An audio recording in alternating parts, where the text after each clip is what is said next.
módulo 5, eu sou Ailson Faria de Souza e nós vamos fazer um apanhado sobre o manejo da sepse e choque dentro das condições do Covid-19. É claro que nós não pretendemos esgotar o assunto apenas nessa aula, muito menos sepse, muito menos choque, que são objetos de cursos presenciais ou à distância, que levam muito mais tempo do que o tempo que nós dispomos para dar uma leve passada em relação aos principais problemas que nós podemos encontrar quanto à sepse e quanto a choque no Covid-19. O que nós vamos falar? Vamos fazer uma pequena revisão de sepse, vamos fazer uma pequena revisão de choque, depois então uma pequena revisão de tratamento de choque. E vamos ver as complicações do Covid-19 em relação a essas duas entidades, a sepse e ao choque. E depois vamos comentar sobre as recomendações específicas do Covid-19. Tudo bem. Diante disso, a gente pode colocar, entre várias e diversas definições, que a sepse pode ser definida como a resposta sistêmica a uma doença infecciosa, seja ela causada por bactéria, vírus, fungos ou protozoários, e se manifesta com diferentes estágios clínicos de um mesmo processo fisiopatológico. Eu costumo colocar para os meus pacientes e familiares que a sepse é como se o organismo fizesse uma reação exagerada a uma determinada situação. Mais ou menos como se você tivesse um quarto fechado com uma barata dentro. E essa barata você pode matar com, digamos, um chinelo, você pode matar com uma vassoura. Só que o organismo faz uma opção estranha. O organismo pega um lança-chamas e mata a barata, mas em compensação toca fogo no quarto inteiro. É mais ou menos isso que eu costumo dizer para os pacientes, o que não está muito longe de ser uma definição bastante simplória do que vem ser a sepse em si. Em relação a essa definição de sepse, em relação à resposta sistêmica e aos diferentes estágios clínicos, existe hoje uma controvérsia entre a ILAS, que é o Instituto Latino-Americano de Sepse, e o pessoal da CCCM, que diz respeito à parte de medicina intensiva. Houve nos países mais ricos, nos países evoluídos, nos países de primeiro mundo, uma mudança na definição da sepse. E isso causou uma controvérsia que nós não pretendemos explorar essa controvérsia aqui, nem discuti-la. Apenas vamos dar uma amostra do que vem a ser. Na definição da ILAS, o que acontece? Você mantém a síndrome da resposta inflamatória sistêmica, que você tem que ter pelo menos 2 itens, uma temperatura central maior do que 38,3 ou menor do que 36. Muita gente esquece esse detalhe, não é apenas a temperatura elevada, a temperatura baixa também é um critério. A frequência cardíaca maior do que 90. Lembre-se que pacientes que usam beta-bloqueador podem ter frequência menor, é um fator que pode influenciar. A frequência respiratória maior do que 20 ou a PaCO2 menor do que 32, a PaCO2 da gasometria, ou um paciente que tenha necessidade de ventilação mecânica. Que você tenha os leucócitos aumentados, acima de 12.000, ou diminuídos, outro dado também que às vezes as pessoas esquecem, menor do que 4.000, não é apenas o acima, o abaixo também. Ou se você tiver um valor normal, mas que tenha formas jovens maior do que 10%, você já entra na síndrome da resposta inflamatória sistêmica, que é o problema do lança-chamas que eu estava comentando. Depois disso, você passa para a fase chamada sepse, em que você tem um processo infeccioso confirmado ou suspeito. Então, você não tem uma necessidade de identificar. Não, esse agente contagioso, esse agente infeccioso é o agente X. Não. O que você tem? Você tem um processo infeccioso confirmado ou suspeito. Não, suspeito que esse paciente tem uma pneumonia e tem uma síndrome de resposta inflamatória sistêmica. Aí eu já passo para a sepse. Se essa sepse está com presença dos critérios e ainda por cima você tem algum sinal de hipoperfusão ou então um sinal de uma disfunção orgânica, você passaria para o estado chamado sepse grave. Esse tipo de disfunção orgânica não está limitado apenas à hipotensão. Você pode estar com hipoxemia, acidose lática, oligúria, alteração do estado mental. Era muito comum, há um certo tempo atrás, a gente fazer diagnóstico de pneumonia por pseudomonas em pacientes idosos em enfermaria pela alteração do estado mental. O raio-x estaria normal, mas o paciente, a primeira manifestação dele seria uma desidratação aguda com o estado mental alterado. E, finalmente, dentro da classificação, o estágio que a gente chama de choque séptico. Quando você tem uma falência circulatória aguda, que nós vamos comentar mais detalhadamente quanto aos aspectos no capítulo específico de choque. Onde é que há o problema da definição do pessoal da ISLA, que é a definição brasileira, que eles pedem que essa definição seja mantida em relação aos critérios que foram passados em consenso mundial de 2016. Eles passaram a colocar apenas sepse e choque séptico. em que a sepse, a disfunção orgânica ameaçadora à vida, tem um fator, tem uma infecção associada, e eles colocam um determinado critério chamado SOFA, que é o Sequential Organ Failure Assessment, como um item a ser considerado, um aumento de 2 pontos no score, e como consequência de uma infecção. O problema é que esse score, normalmente é mais usado para você fazer a avaliação de mortalidade em terapia intensiva. E quando você faz a detecção da parte da sepse, você não vai fazer isso apenas em terapia intensiva. É preciso que a gente tenha critérios que você possa detectar a sepse, especialmente se tratando de países do terceiro mundo, que você faça essa detecção muito precocemente, que a nossa mortalidade é muito mais alta do que a dos países mais desenvolvidos. Então, o critério de usar o SOFA como um fator de aumento de 2 pontos para que você possa caracterizar a sepse é uma das principais discordâncias. Mas, como eu disse, nosso objetivo não é esse, mas eu preciso destacar para vocês que existem, se vocês forem procurar, vocês podem encontrar definições diferentes para a mesma coisa. No choque séptico, a anormalidade circulatória e celular fica mantida, porém, eles colocam que para requer a presença de hipotensão com necessidade de vasopressores para manter a pressão arterial acima de 65 e um lactato acima de 2 milimol. Ora, afinal de contas, para você fazer a detecção da sepse, ou pelo menos quando faz o diagnóstico, você já usa o lactato. Mas você não tem que precisar de vasopressor para isso. É outro ponto também. Então, se o paciente não estiver usando vasopressor, não vou fazer o diagnóstico de choque séptico, é mais ou menos por aí que existe essa discordância que nós não vamos abordar. Porém, há necessidade de destacar que existe essa divergência, que não é uma divergência de gravidade de paciente, é uma divergência didática em que as pessoas possam acessar ou possam denunciar ou possam diagnosticar bem mais precocemente a sepse para evitar uma mortalidade maior, que é o que nós temos em termos de Brasil. Em termos de sepse, a gente tem que lembrar, o que a gente acabou de falar agora há pouco, que é uma resposta inflamatória. Mas é uma resposta inflamatória que ela leva a alterações na circulação sistêmica, leva a alterações na microcirculação e leva a alterações também celulares. Então, como eu falei, o paralelo que eu tracei com o lança-chamas, ele vem bem a calhar. Porque nem toda resposta inflamatória leva a isso tudo da forma como acontece na disfunção orgânica da sepse. Nas alterações da circulação sistêmica, por exemplo, eu acabo tendo uma vasodilatação com uma hipovolemia relativa absoluta, chegando à depressão miocárdica. Nas alterações da microcirculação, também pode chegar à depressão miocárdica, podendo ter trombose, havendo edema intersticial, redução de densidade capilar, uma série de situações que acabam levando também a um agravamento e uma disfunção orgânica. E nas alterações celulares, você pode levar até mesmo a uma apoptose e leva a uma hipóxia citopática. Dentro desse capítulo de alterações, quais são as principais manifestações clínicas? Nas principais manifestações clínicas, nós temos no sistema cardiovascular, exatamente por causa desses fatores da reação exagerada, vamos ter uma taquicardia, hipotensão, hiperlactinemia, edema periférico, o que vocês estão vendo, livedo, chegando à elevação de enzimas cardíacas e arritmias. E, aliás, é uma coisa bastante comum em pronto-socorro, o pessoal fazer a dosagem da troponina, a troponina vem positiva, mas ela não vem acima do percentil 99, o paciente é diagnosticado como tendo um infarto em evolução, um infarto sem supra de ST, e o paciente tem sepse. A sepse é uma causa de elevação de troponina também, e é um destaque que a gente precisa dar. Na parte respiratória, até mesmo por causa de todo o efeito que está acontecendo e a hipoxemia celular, você pode ter dispneia, taquipneia, cianose, hipoxemia. Isso pode levar a alterações neurológicas, com confusão, redução de nível de consciência, e a alteração neurológica, principalmente em idosos, pode ser a primeira manifestação. A parte renal, você vai ter uma oligúria, que a gente vai discutir melhor na parte de choque.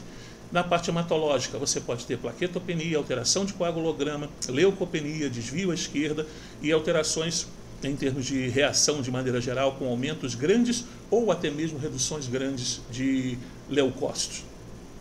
A alteração gastroenterológica principal, pela falta de vasodilatação, e com essa vasodilatação você acaba tendo uma irrigação, uma circulação esplâncnica diminuída, você pode ter um nível dinâmico, pode ter úlcera de estresse, pode ter hemorragia digestiva, diarreias e distensão abdominal. Alterações hepáticas, pode ter colestase, aumento das enzimas das transaminases principalmente, né, das aminotransferases, que elas podem estar elevadas. Normalmente não é uma elevação grande, ela pode chegar a ser uma grande elevação, mas não é uma elevação grande por definição. Ela pode se manter alta, mas sem estar tão alta. E na parte endócrina e metabólica, uma verdadeira tempestade, com alteração, catabolismo proteico, aumento de hormônios tiroidianos e redução de hormônios tiroidianos também, comprometimento de suprarrenal e outros tipos de problemas que podem acontecer. Tá bom. Em relação à parte da sepse, existe o pacote das 3 e das 6 horas para você fazer o manejo dos pacientes. Eu aconselho que vocês procurem, dentro do Instituto Latino-Americano de Sepse, existe um treinamento que você pode fazer gratuito em toda essa parte da sepse para poder entender melhor e praticar melhor o pacote das 3 e 6 horas para manejo do paciente ou do choque séptico, em que você pode ter melhores dados sobre coleta de avaliação, reposição volêmica agressiva. Esses pacotes todos eles dão um curso que você pode acessar. E no pacote das 6 horas, o paciente que ainda mantém a alteração dos níveis de lactato e mantém também a parte da volemia sem a adequada perfusão tecidual, que é um dos objetivos. Em relação ao ácido lático, por exemplo, esse ácido lático a gente vai comentar um pouco melhor no capítulo de choque. Você tem uma situação em que há uma redução de clareamento, um aumento de produção, porque você começa com a hipóxia tecidual e a hipóxia citopática, você começa a ter um aumento da anaerobiose, você vai ter como produto final disso o ácido lático, que vai acabar levando a uma elevação disso daí. Bom, fazendo um pequeno resumo, dessa vez usando o material da Sociedade de Medicina Crítica, né? Na primeira hora, a gente tem um bundle chamado de primeira hora. As coisas principais que precisam ser feitas com o paciente em suspeita de sepse. Fazer a mensuração do lactato, obter as culturas, porque se eu suspeito de uma infecção, eu preciso fazer a administração de antibióticos, e para fazer a administração de antibiótico, o preferível é que você faça as culturas antes de fazer a administração do antibiótico. Tem que começar a administração para reposição líquida, reposição hídrica, e normalmente a expansão hídrica é feita com cristalóide, e você tem por objetivo fazer um volume que tem que ser feito rapidamente, de mais ou menos 30 ml por quilo, que é a recomendação deles, com o objetivo de manter um lactato que não passe de 4 milimol, de preferência vindo para o normal. E aplicar vasopressores se por acaso a hipotensão continuar mesmo depois que você fizer a reposição do cristalóide. E o objetivo é manter uma pressão arterial média acima de 65 milímetros de mercúrio. Na medida do lactato, esse aqui é apenas um mnemônico para você lembrar, medir lactato, depois você obtém a cultura para que você possa guiar os antibióticos depois, mas você vai fazer a administração de antibiótico empírico, tá? Então, quando você vai fazer a administração do antibiótico empírico, existem nos hospitais os protocolos de sepse, e esses protocolos eles são guiados de acordo com o sítio, geralmente da suspeita da infecção, e também tem aquele de infecção generalizada que eles podem considerar, dependendo da instituição, você tem antibiótico diferente. A administração do fluido, que é o item 4, e aqui no item 5, a aplicação de vasopressores, que a gente vai conversar um pouquinho melhor agora na parte de choque. A revisão de sepse é apenas para que a gente possa lembrar alguns aspectos principais. Volto a dizer a vocês que se quiserem um aprofundamento do tema, o melhor local são os cursos gratuitos, que são tópicos de aproximadamente 30 minutos, que são dados pelo pessoal do Instituto Latino-Americano de Sepse, que está disponível para qualquer profissional. Vamos ver então a parte de choque. Na hora da gente falar sobre choque, existe este artigo que circulou na revista New England, no England Journal of Medicine, em 2013, e é um tipo de artigo que é um artigo não muito longo, porém um artigo extremamente útil para que a gente possa explicar o que vem a ser o choque. O choque em si, apesar de ter diversas definições de todos os tipos, essa definição para mim é que melhor resume. É a expressão clínica da falha circulatória que resulta em uma inadequada utilização de oxigênio pela célula. A célula está lá precisando de oxigênio. Quem é responsável pela entrega do oxigênio para a célula é a circulação. E se a circulação falha por qualquer motivo em entregar esse oxigênio para a célula, o que nós vamos ter? Nós vamos ter uma falha celular em que esse oxigênio não chegou e você não está conseguindo utilizar corretamente pela célula e você tem sintomas de baixa oxigenação. Geralmente, baixa oxigenação que vai levar à disfunção orgânica. O diagnóstico do choque ele é baseado em sinais clínicos, em sinais hemodinâmicos e em sinais bioquímicos. E eles geralmente eles podem ser resumidos em 3 coisas. A primeira coisa é a hipotensão arterial. Normalmente a hipotensão arterial está presente, porém a gente tem que lembrar que hipotensão arterial é uma coisa, um determinado critério que a gente usa para quem tem a pressão normal. Se você tem um paciente que é cronicamente hipertenso, não faz uso de medicação hipertensa, às vezes ele está dando sinais a você que está com uma hipoperfusão, que está hipotenso, porém a pressão não está propriamente baixa. Normalmente, a gente coloca em adultos um limite de 90 milímetros de mercúrio como pressão arterial sistólica. Se estiver abaixo disso, a gente já caracteriza como hipotensão arterial. E uma pressão arterial média abaixo de 70 milímetros. Se essas duas coisas estiverem associadas a uma taquicardia, provavelmente esse paciente já está cursando com uma hipotensão arterial, mesmo que esse paciente seja um paciente que tenha pressão normal. E se esse paciente for hipertenso crônico, aí então é que esses valores expressam melhor ainda essa hipotensão arterial. Dentro dos sinais clínicos também, a gente tem os sinais clínicos de hipoperfusão tecidual, que eles podem surgir através do que o comentário do artigo chama de 3 janelas do corpo. São 3 lugares onde você consegue visualizar. A primeira janela é a janela cutânea, ou seja, a pele. A pele fica fria e pegajosa, existe uma vasoconstrição, pode haver uma cianose, e quanto mais baixo for o fluxo, maior essa cianose, maior essa vasoconstrição, maior essa pele fria e pegajosa. Então, uma das janelas que a gente pode ter essa ideia dos sinais clínicos de hipoperfusão. A janela renal. A janela renal, por quê? O débito urinário cai. O débito urinário cai para valores abaixo de 0,5 ml por quilo por hora. Então é aquele paciente que começa a urinar pouco, o paciente para de urinar. Aliás, uma pergunta constante, às vezes, de familiares dentro da UTI, por que o rim do paciente parou? Porque ele não tem a menor ideia do que está acontecendo. E a parte neurológica, que diz respeito ao estado mental alterado. Com a hipotensão, você acaba tendo uma diminuição da pressão de perfusão cerebral, e uma das primeiras coisas que começa a desligar é exatamente a parte do encéfalo mais recente, né? Do neocórtex, que a gente chama. Como o neocórtex começa a receber menos sangue, você vai desligando as funções que não são funções essenciais para o organismo. E o raciocínio não é uma função essencial para o organismo, ele começa a preservar sangue para funções que sejam mais nobres. A hiperlactatemia, é um nomezinho miserável, hiperlactatemia. O que significa isso daí? O lactato ele começa a subir. E o lactato começa a subir porque a célula, não conseguindo receber a energia suficiente, não conseguindo fazer o processo bioquímico suficiente para extrair do oxigênio que ela precisa, ela começa a utilizar o metabolismo anaeróbio, sem a presença de oxigênio. Sem a presença de oxigênio, o produto é o lactato. O nível normal de lactato costuma ser de 1 milibol por litro. Na falência circulatória aguda, você começa a ter uma elevação e essa elevação passa de 1,5 milimol. Existem, lembrando a vocês, no material que alguém de vocês recebeu, tem um material, se eu não me engano, do Einstein, em que faz desrespeito a valores de lactato acima de 36, mas aí é 36 miligramas, então preste atenção, porque não é uma questão de 36 ser um valor alto, ou de 35 ser um valor alto, e 1,5 ser um valor baixo. Na verdade, tem que ver, não pode esquecer que o 1,5 é milimol e o 36 do material do Einstein é miligramas. Faça bem essa diferença para que a gente não erre na hora de classificar se o paciente está realmente ou não com uma hiperlactatemia.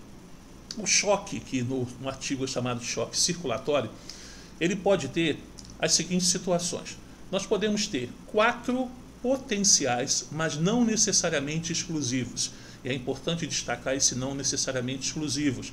A gente vai ver mais tarde que o choque ele pode ter o ponto principal, ele pode ter o fator potencial, mas ele não é único. Às vezes você vai ter 3 ou 4 tipos de fatores se combinando com um fator principal. O primeiro fator é o chamado hipovolemia, onde você tem uma perda interna ou externa de fluido. Ele é chamado de choque hipovolêmico porque você teve uma perda de plasma ou então uma perda de sangue. E essa perda foi tão intensa que acabou provocando aqueles sinais que nós comentamos antes, certo? O segundo tipo é chamado de choque cardiogênico. No choque cardiogênico, nós temos fatores que impedem que o coração consiga fazer um bombeamento eficiente e com isso a circulação fica comprometida. Só para dar um exemplo para vocês, o infarto agudo, a miocardiopatia, doença valvar, arritmia ou miocardite podem provocar. Qual é a principal falha? Se no sistema anterior está faltando fluido no sistema, está faltando líquido no sistema e por causa disso você tem uma circulação prejudicada, agora quem está falhando é a bomba. A bomba está bombeando, mas ela está bombeando muito menos do que deveria bombear. Não o que poderia bombear, mas muito menos o que deveria bombear. E por causa disso, você tem uma falha circulatória, está levando a uma hipoperfusão. Outro tipo de choque é o chamado choque obstrutivo. Esse choque obstrutivo, você tem a bomba funcionando adequadamente, você tem o sistema funcionando adequadamente, mas tem algum problema mecânico que está impedindo a circulação. Por exemplo, o chamado tamponamento pericárdico. O tamponamento pericárdico, entre a membrana pericárdica e o músculo cardíaco, forma-se uma camada de sangue em que você restringe o espaço. É mais ou menos como que o coração não pudesse bombear, mas o problema não é o músculo cardíaco, então por isso não é um choque cardiogênico. O problema é que existe um fator mecânico impedindo. Assim como também o pneumotórax hipertensivo. Eu tenho o pneumotórax hipertensivo, eu tenho uma pressão aumentada dentro da câmara torácica de tal forma que o coração não consegue bombear de forma adequada o sangue. E também na embolia pulmonar, que é outro fator que é bastante comum. O nosso choque principal, ou o choque em que a gente vê mais comumente, é exatamente o chamado choque distributivo. É o choque em que o problema fatal, o problema principal, o problema chave é que você não tem uma circulação eficiente. E essa circulação eficiente, ela acaba acontecendo por falha da capacidade de contração dos vasos sanguíneos. E nessa falha da contração dos vasos sanguíneos, você acaba tendo nos fatores distributivos, que é a distribuição desse sangue. Em termos de distribuição desse sangue, o vaso sanguíneo, ele em vez de conseguir fazer a contração para aumentar a pressão e o relaxamento para diminuir a pressão, ele simplesmente perde essa capacidade de contração e o vaso relaxa. E se o vaso está relaxado, você não consegue gerar uma pressão de perfusão. Nem uma pressão de perfusão orgânica, nem uma pressão de perfusão cerebral, você passa a ter o coração tendo que bombear muito mais rápido, o coração tendo que tentar bombear com uma pressão maior, mas ele não consegue porque para bombear com uma pressão maior, você tem que ter uma resistência vascular. E essa resistência vascular, ela cai, ela diminui. Fazendo um resumo das principais etiologias do choque para cada classificação. No hipovolêmico, eu posso ter hemorragia externa ou interna, na maioria das vezes um trauma, uma hemorragia digestiva. Eu posso ter uma perda cutânea, uma queimadura extensa, por exemplo, ou uma pessoa que tem febre durante vários dias, ela pode ter uma perda de fluido, pode desidratar, é o choque hipovolêmico, é aquele da desidratação também, pode ser por motivo gastrointestinal, pode ser por exemplo, uma pancreatite, uma peritonite, que pode provocar sequestro de líquido para o terceiro espaço. Esse tipo de choque, você não precisa ter uma perda de líquido para o meio externo, você pode ter essa perda de líquido para o meio interno também. Pessoas que têm grandes derrames pleurais ou então grandes sufusões em que você tem peritonite, derrames pleurais, elas podem apresentar sinais de choque. Ah, mas o paciente está cheio de líquido. Tá, ele está cheio de líquido, mas o líquido não está onde deveria estar.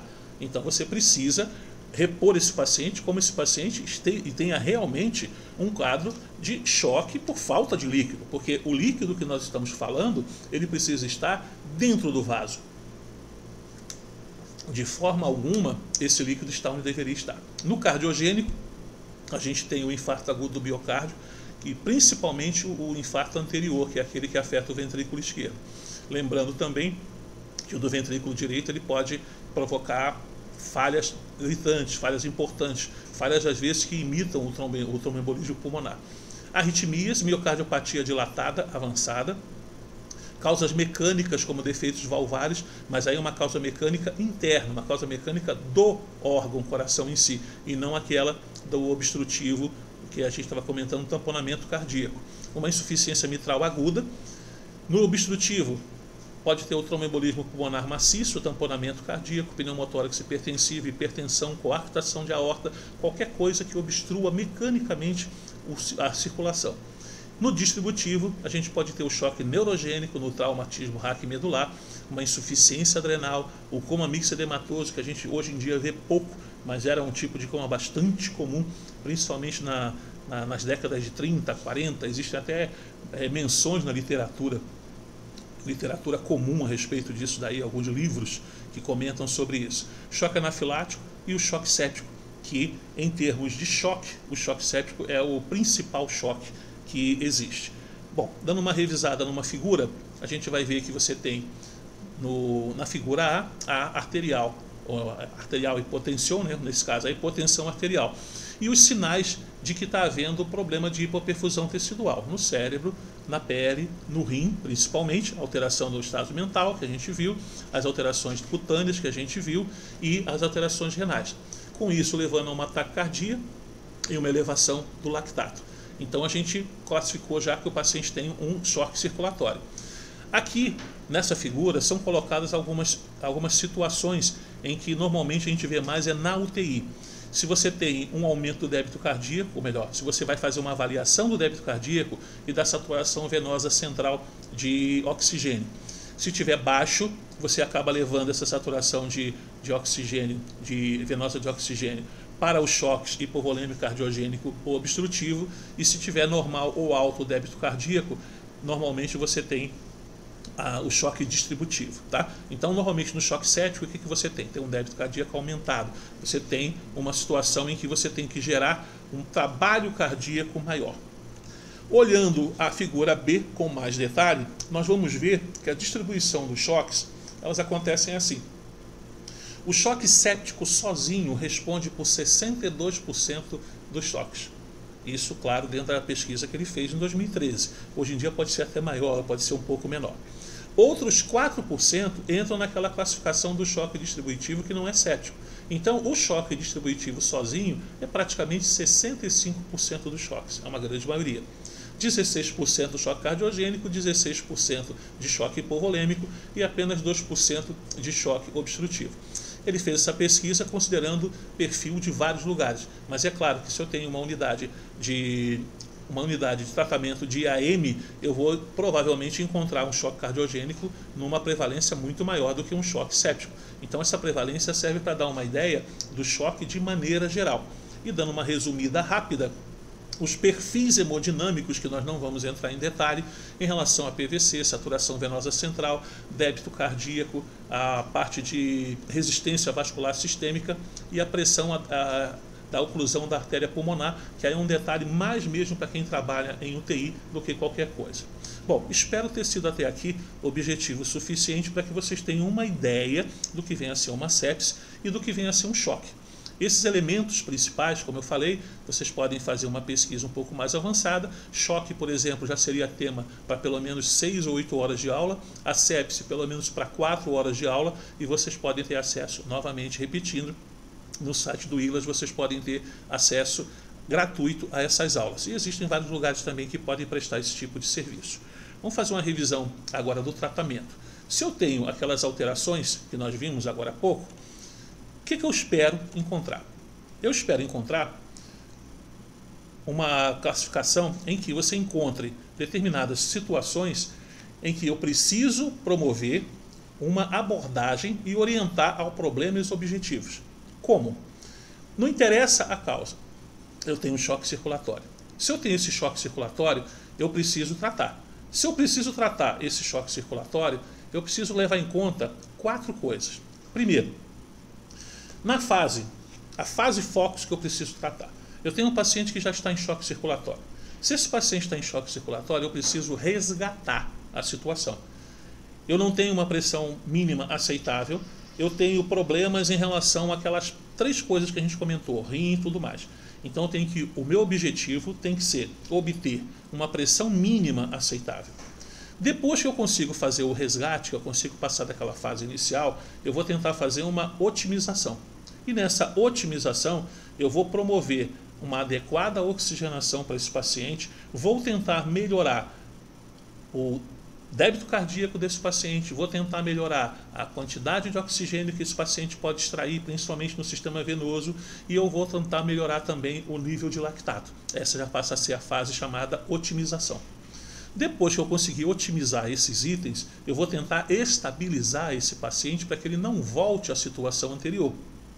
Então a gente vai providenciar que os órgãos recebam suporte adequado. Então eu tenho que começar a pensar em hemorragia gastrointestinal, eu tenho que começar a pensar em alteração renal, que a creatinina pode começar a subir, e eu tenho que tentar minimizar as complicações. Eu tenho que evitar que esse paciente complique mais ainda. E então, por último, aí eu faço a parte de restauração, vamos dizer assim, em que você vai usar os agentes vasoativos, vai tentar negativar balanço, que a tendência é retenção de líquido, e com isso você acaba tendo um excesso de volume, um balanço hídrico desse paciente, ele fica positivo. Esse paciente acaba tendo muito mais líquido do que eliminando.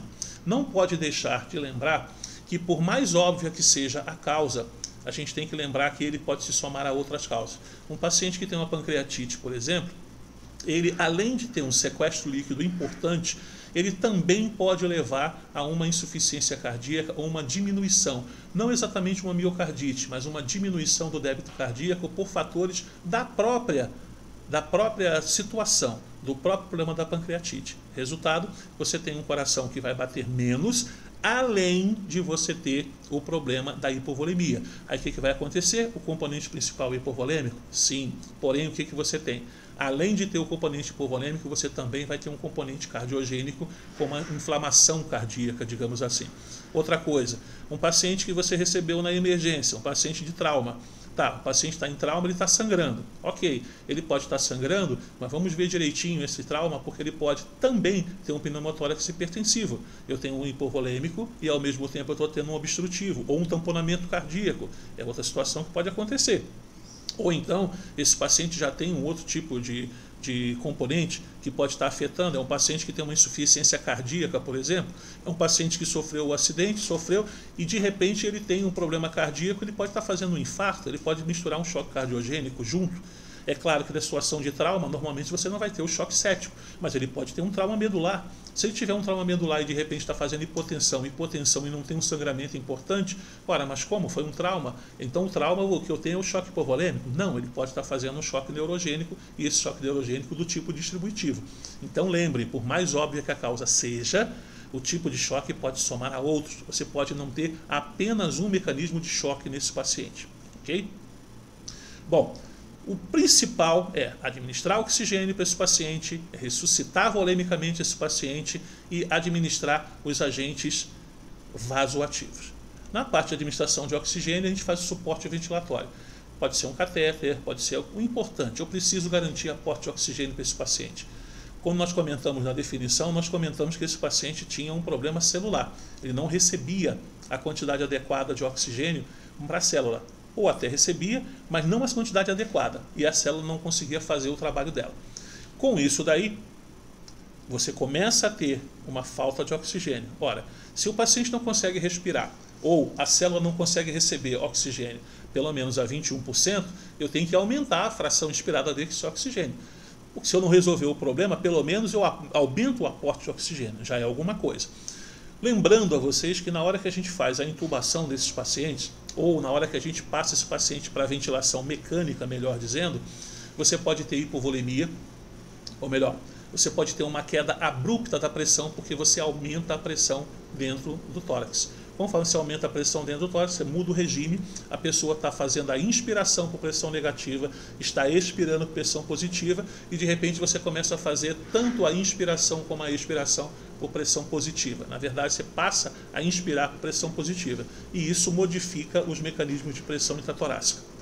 Resultado, se você começa a fazer isso, e por exemplo o paciente ele está hipovolêmico, ele pode ter uma queda abrupta de pressão e o retorno venoso pode diminuir. Isso pode ser uma ferramenta valiosa para você entender que o paciente está hipovolêmico também e já iniciar a reposição. Então não se assuste se isso acontecer. Perfeito? Na parte de fluidos, a ressuscitação volêmica, os cristalóides são a primeira escolha. Os cristalóides que a gente está falando são as soluções, solução de Ringer, solução fisiológica. principalmente essas duas soluções. E o objetivo é tentar aumentar a pressão arterial e colocar líquido para dentro. Existem muitas definições, existe uma série de produtos, existem os produtos que nós chamamos de gelatinas, existe a albumina, existem vários tipos de critérios em vários lugares, porém, quase que uma unanimidade são a primeira escolha dos cristalóides. Reposição volêmica em choque se faz com cristalóide e costuma ser essa a primeira escolha. Nos agentes vasoativos, aí embaixo a gente tem a cadeia de produção de norepinefrina e epinefrina a partir da tirosina, que é o principal. A gente tem o seguinte: nos vasopressores, os agentes vasoativos são aqueles que agem nos vasos sanguíneos, perfeito? Então a gente tem os vasopressores, que são aqueles que promovem a pressão dos vasos, que tentam restaurar a capacidade de contração dos vasos. A primeira escolha é a norepinefrina. Nós temos a norepinefrina, nós temos a epinefrina, nós temos a dopamina. Esses são os três principais fatores. Essas medicações são medicações para tentar a elevação da pressão. Temos também a vasopressina.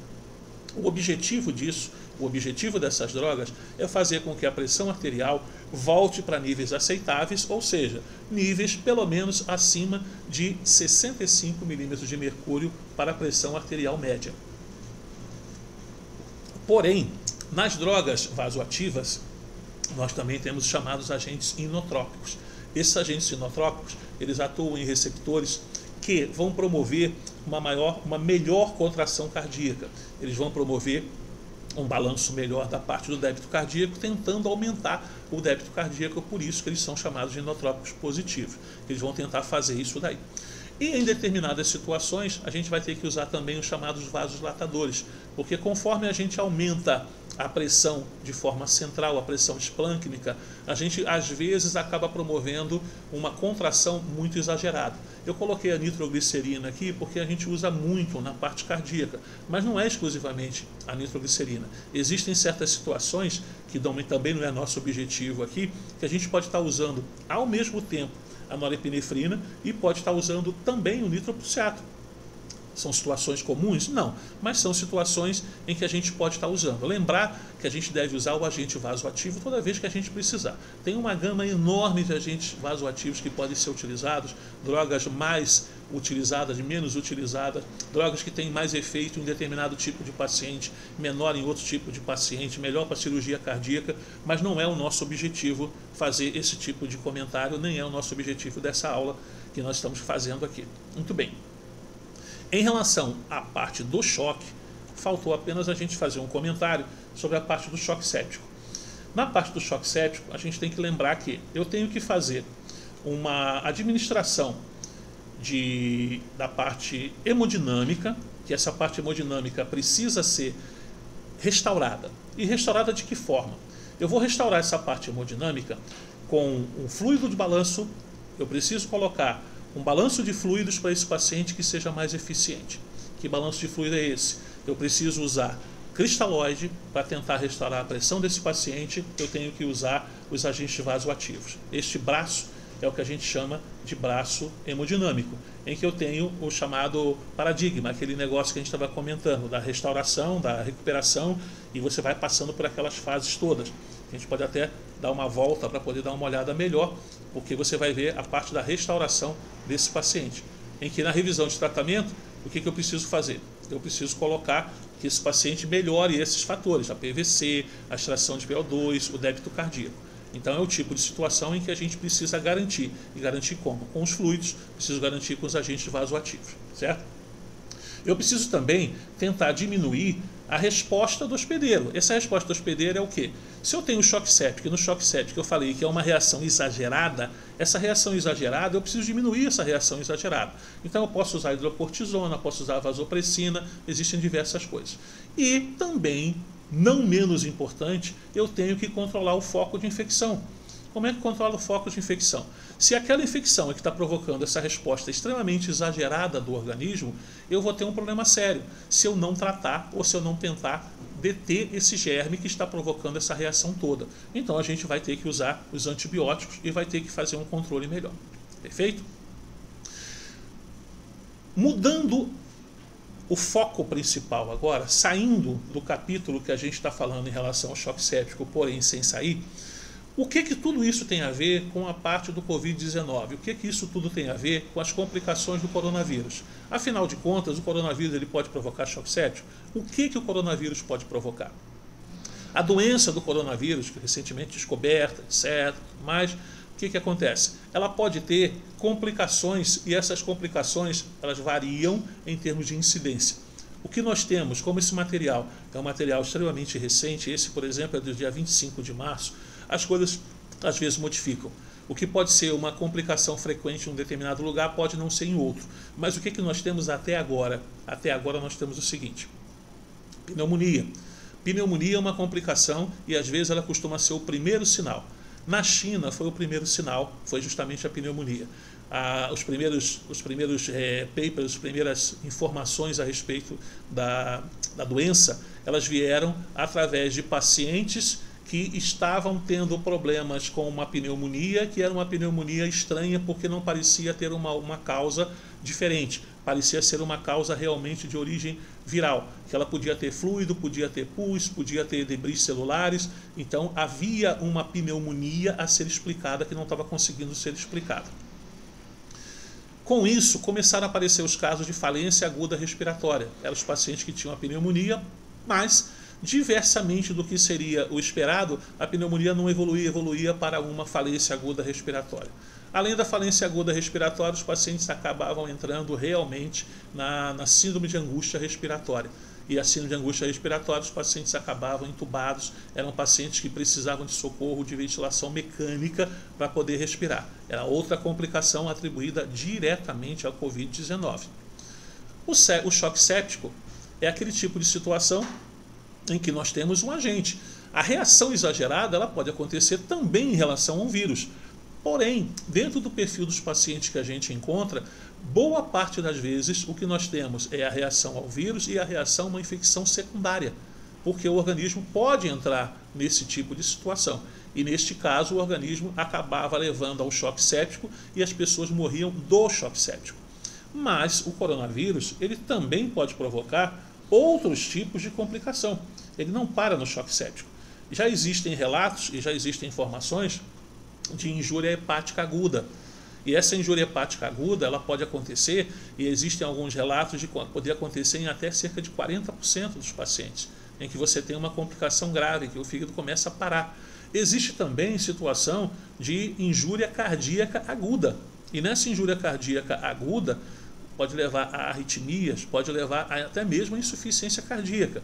Então é um tipo de situação, mas vamos colocar assim, o Covid-19 só provoca choque séptico. Não, dependendo do tipo de situação, você pode ter um choque cardiogênico em cima de um Covid-19. Então tem que lembrar que você tem que pesquisar tudo. Como ele pode provocar problemas cardíacos também, o paciente ele pode permanecer doente da parte cardíaca depois de melhorar do Covid-19 ou depois de curar do Covid-19. Assim também como aqueles pacientes que têm doença cardíaca previamente estão mais expostos, porque o vírus também pode provocar isso daí. Outra coisa são as chamadas infecções secundárias.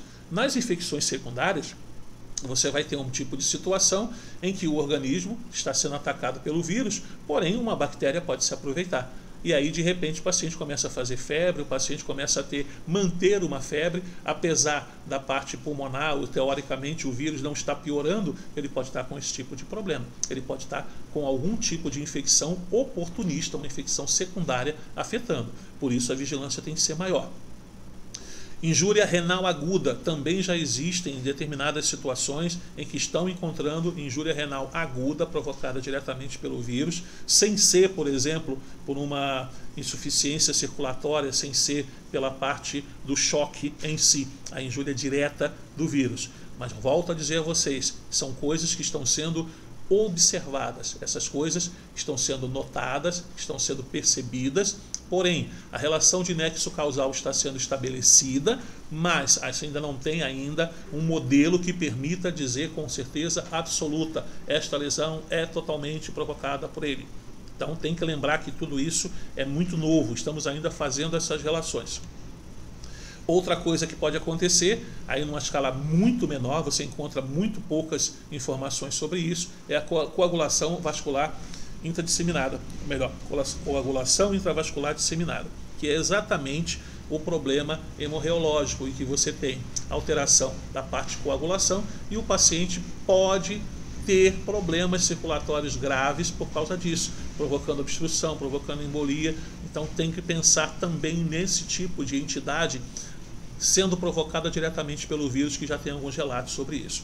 E uma complicação extremamente rara, mas que não é uma complicação desprezível, é exatamente a questão da rabdomiólise. A rabdomiólise também pode acontecer, você pode ter a mioglobina circulando, afetar o rim e de repente a gente está olhando para um lado e esquece que, apesar de ser extremamente rara, lembre-se, foi extremamente rara até agora, foi extremamente rara nas complicações relatadas pela China. Só que nós temos agora um número enorme de casos no mundo inteiro e a gente tem que estar prestando atenção também para essa e talvez até outras complicações que possam vir a aparecer. Especificamente na parte do Covid, a JAMA publicou em março, no dia 11 de março, algumas coisas que nós podemos fazer para tratar, além do choque, que a gente pode utilizar para tratar o Covid. Afinal de contas, a gente pode usar antibiótico, ou melhor, a gente tem que usar antibiótico para tratar o choque séptico quando nós temos algum tipo de bactéria afetando, perfeito? O antibiótico é empírico.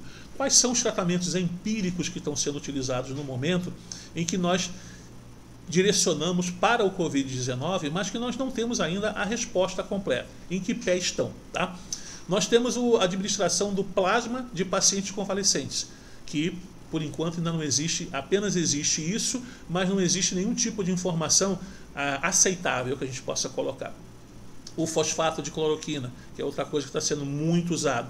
Por enquanto, o que nós temos, pelo menos nos Estados Unidos, ela não está aprovada para essa indicação, ainda existem evidências insuficientes de que ela realmente seja eficaz. Tá? O Remdesivir, que é outro trial clínico também, outra pesquisa que está sendo feita, estão começando a ver se ele é seguro e eficaz, e por enquanto existem 50 lugares que podem ser procurados através desse sistema que a gente colocou aí, SearchPubMed, e você pode verificar como é que está, mas também é terapia empírica. A gente não tem ainda uma comprovação técnica que possa dizer com certeza que está funcionando.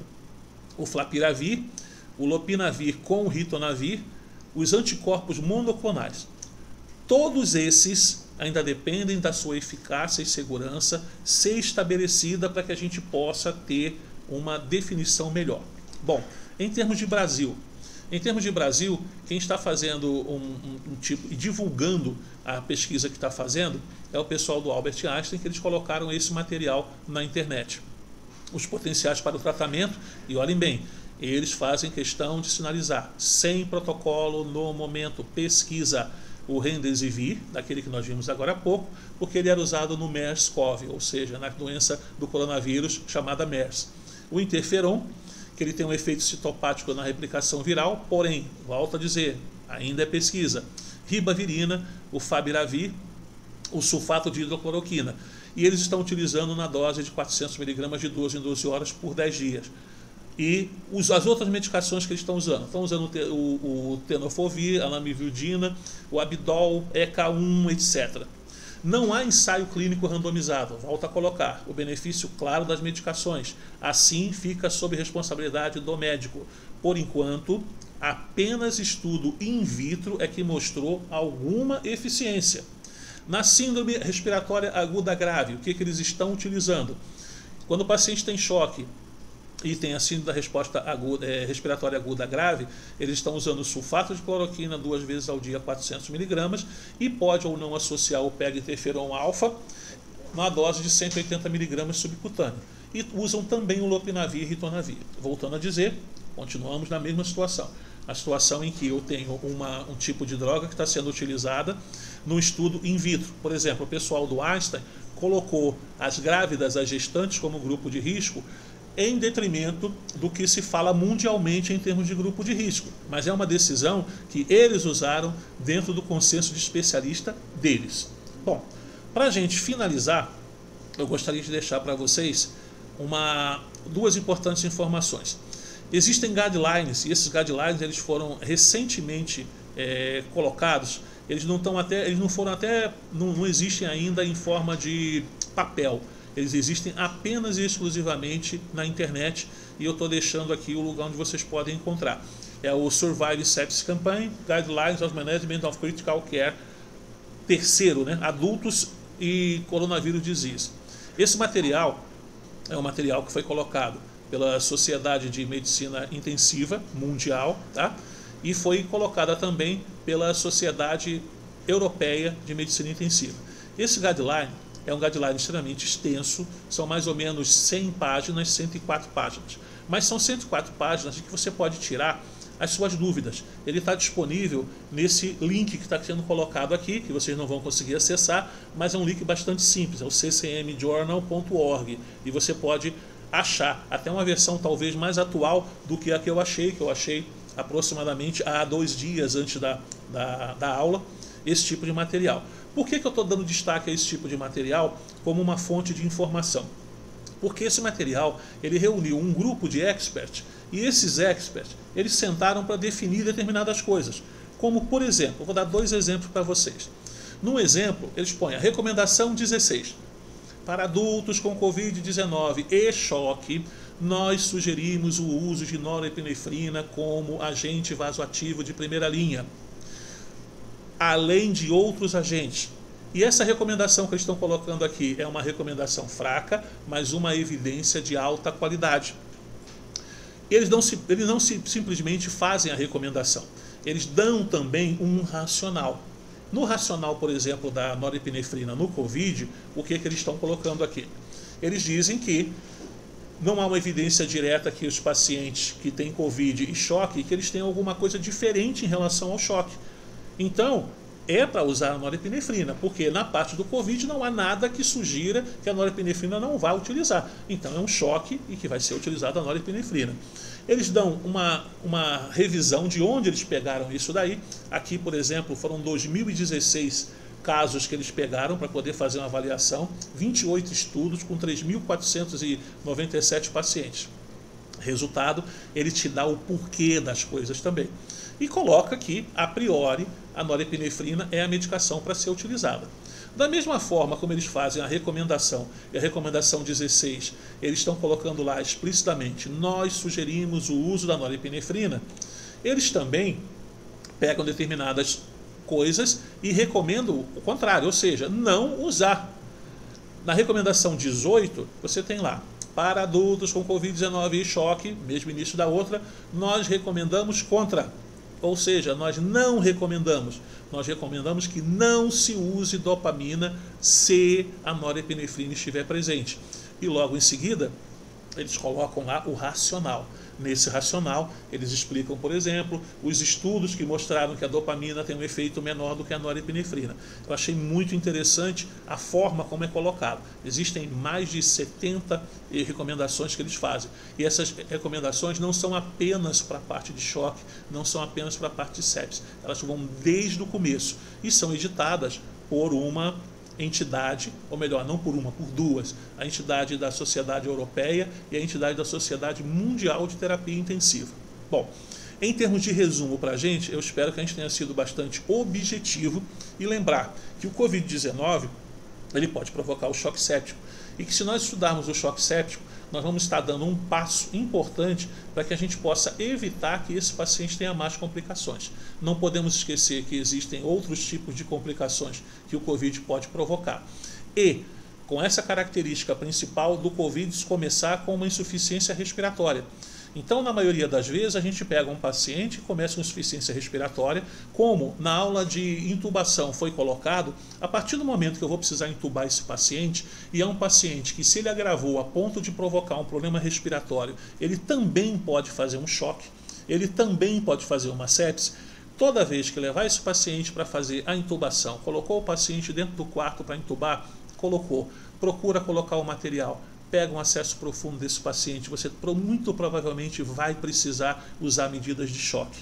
Então é importante lembrar que não é apenas um paciente com uma insuficiência respiratória, é um paciente com uma insuficiência respiratória com uma doença que pode levar, e nos pacientes graves, frequentemente leva a uma situação de choque e do choque circulatório. Eu espero que tenha sido suficientemente objetivo. Novamente, agradeço a enorme paciência de vocês em ouvir e estaremos prontos para as aulas práticas. Muito obrigado.